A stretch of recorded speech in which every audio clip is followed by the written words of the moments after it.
J'espère que vous allez bien, j'espère que vous vous portez bien, j'espère que vous vous sentez, vous terminez bien cette journée du 26 avril 2023. Et pour celles et ceux qui profitent encore du Eid et qui sont en congé au milieu de leur famille à faire la tournée et ou là qui ont retrouvé leur patelin dans notre vaste et chère Algérie, je vous dis profitez bien, vous avez une chance inouïe. Et j'aimerais aujourd'hui tirer la sonnette d'alarme. On a un sujet qui s'est banalisé dans notre pays. On passe notre temps à diaboliser les haragas, les pauvres haragas, les rohou, les khalsou, 40, 50, 60 millions, 2000, 3000, 4000 euros, qui prennent une place à bord d'une embarcation de fortune, ce qu'on appelle les bateaux motorisés, qui ont des moteurs Yamaha, ou les petites barques, ou la malabèche, les rapides, rapides, ou certains, bon, il y a des haragas de luxe avec des yachts, d'autres ils utilisent malabèche, il y a des embarcations, il y a des petites barques de pêcheurs. On a diabolisé la harga, les haragas, et pourtant ils sont plusieurs, au moins on compte plus de jusqu'à 30 000 haragas qui tentent de quitter le pays clandestinement chaque année l'Algérie. Notamment, on a dépassé la barre des 20 000 depuis 2021. On a pratiquement 20-30 000. Et c'est des chiffres encore officiels, plus ou moins officiels, qui nous parviennent de la part des ONG espagnols, des gardes-côtes, des services de sécurité en Algérie, différentes sources. Ça reste des chiffres qui ne correspondent pas à la réalité parce que beaucoup échappent et ne sont pas repérés, ne sont pas identifiés, ne sont pas arrêtés, ne sont pas interpellés, ne sont pas repêchés, ne sont pas secourus, ne sont pas interceptés. Ils passent entre les mailles du filet, comme on dit. Donc, l'immigration en général, on donne toujours des leçons de morale à ces haragas qui risquent leur vie et qui meurent jusqu'au point de pratiquement beaucoup d'entre eux sont morts en haute Méditerranée, rongés par le sel et bouffés par le poisson carnivore. Mais il y a une autre catégorie de la population algérienne qui quitte le pays, ce sont les cadres, les diplômés, les compétences, et ça personne n'en parle. L'exode des cerveaux qui s'est totalement banalisé en Algérie. Des chiffres ont été révélés aujourd'hui. Un spécialiste, le meilleur spécialiste pour moi de l'immigration en Algérie, c'est un universitaire algérien. Il a donné un chiffre d'aujourd'hui dans les colonnes de l'Ouatan. Et franchement, je vous conseille de lire les travaux de ce chercheur. Il scène vraiment la BSP. Moi, j'ai beaucoup de respect pour lui. Il s'appelle Musette, Mohamed Saïd Musette. Je pense que beaucoup d'entre vous ne le connaissent pas. Mohamed Saïd Musette est un chercheur algérien. C'est un docteur spécialiste et spécialisé dans les mouvements migratoires, dans les questions migratoires. Alors, il habite à Cuba. Il est titulaire d'un doctorat d'État en sociologie du travail et des organisations. Il est diplômé de l'université d'Alger. Il publie en français, en anglais, il a eu des publications internationales. C'est un chercheur permanent depuis 1987 au niveau du Centre de recherche en économie appliquée pour le développement, qui est encore une fois, pour moi, le meilleur centre de recherche en sciences sociales et en sciences économiques en Algérie. Il est rattaché à l'université de Bouzaria. Je vous ai toujours dit du bien des publications, des expertises, des notes, des rapports publiés, des recherches menées par le CREAD.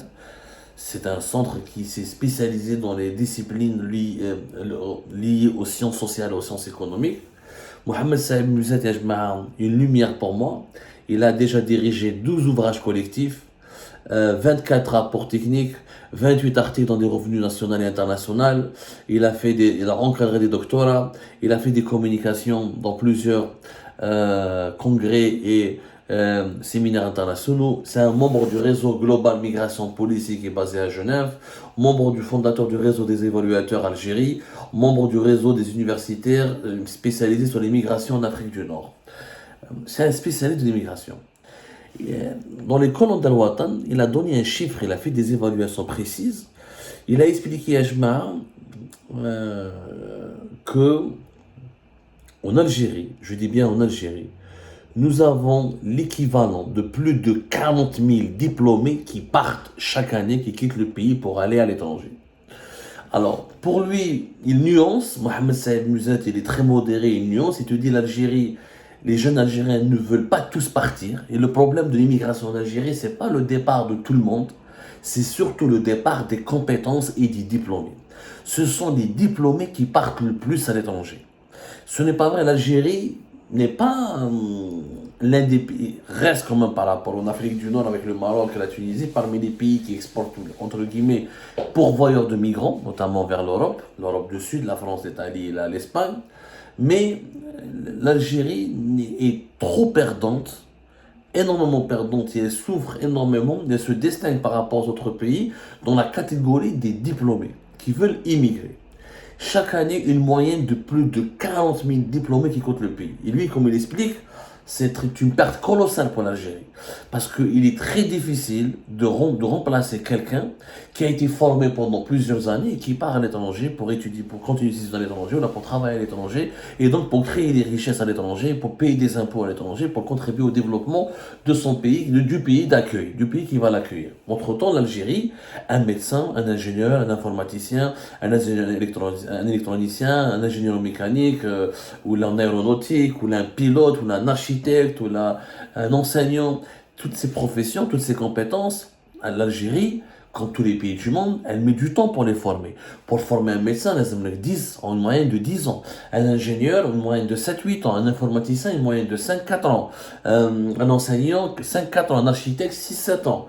Et donc, pour les former, c'est-à-dire les études, les former avec des diplômes universitaires, ils prennent de l'expérience professionnelle. Beaucoup ne quittent pas l'Algérie uniquement après le diplôme. Beaucoup quittent aussi l'Algérie après une expérience professionnelle. Parce que l'immigration des étudiants, qui a une balak 6 000, 7 000, jusqu'à 8 000 balak étudiants algériens qui quittent chaque année l'Algérie, mais ce n'est qu'une infime partie des 40 000 personnes qui quittent le pays, qui sont tous des diplômés. Beaucoup d'entre eux, beaucoup de nos diplômés qui quittent le pays, prennent le temps de s'installer en Algérie, de travailler, ils font de l'expérience professionnelle, ils rassemblent un peu d'argent, mais ils partent déjà formés, avec une expérience professionnelle. Souvent dans des boîtes solides ou dans des entreprises étatiques importantes, comme Sonatrach, Sonalgaz, en Algérie, où là, ils ont travaillé pour le privé, ou là, dans des sociétés étrangères, ils ont acquis de l'expérience, ils ont appris l'anglais, ils ont appris d'autres langues, ils partent vers le Canada, les États-Unis, la France traditionnellement, et d'autres pays européens. Plus de 40 000. C'est une perte énorme. On diabolise les haragans, on les insulte, on les accuse d'être des fous, des suicidaires, mais on ne parle pas de ces diplômés qui partent. Une perte. L'Algérie, est-ce qu'elle arrive à les remplacer? Pas du tout. Tu ne peux pas remplacer chaque année plus de 40 000. C'est énorme. Faire des médecins, faire des ingénieurs, des infirmiers, faire des architectes, faire des enseignants, faire des spécialistes des sciences humaines, faire des spécialistes des sciences techniques. C'était 40 000, l'Algérie se vide. Et des compétences, au-delà des 40 000, ils partent gratuitement. Ils sont rapidement recrutés, généralement, où ils galèrent peut-être une année ou 2 ans, mais pas plus. Ils vont payer des impôts en France, ils vont cotiser en France, ou là au Canada, ou là en Allemagne, ou là en Angleterre, ou là aux États-Unis, ou là dans les autres pays d'Europe occidentale. Ils vont permettre aux pays européens, aux occidentaux, généralement, même si aujourd'hui il y a beaucoup de jeunes diplômés algériens qui partent aux Émirats, au Qatar, mais la tendance reste quand même la France et les autres pays occidentaux, et ils font le bonheur de ces pays-là. Mais c'est un thème dont personne ne parle. Alors, on a vraiment Mohamed Saïd Mousset qui chaque année fait des articles, des expertises, des rapports, il participe à des séminaires, il essaie de démentir un petit peu les préjugés autour de l'immigration en Algérie, de donner les vrais chiffres, etc. Mais le gouvernement, qu'est-ce qu'il fait? Rien. Le régime, qu'est-ce qu'il fait? Rien. Même la population. Ou est au contraire, un diplômé, c'est pas normal.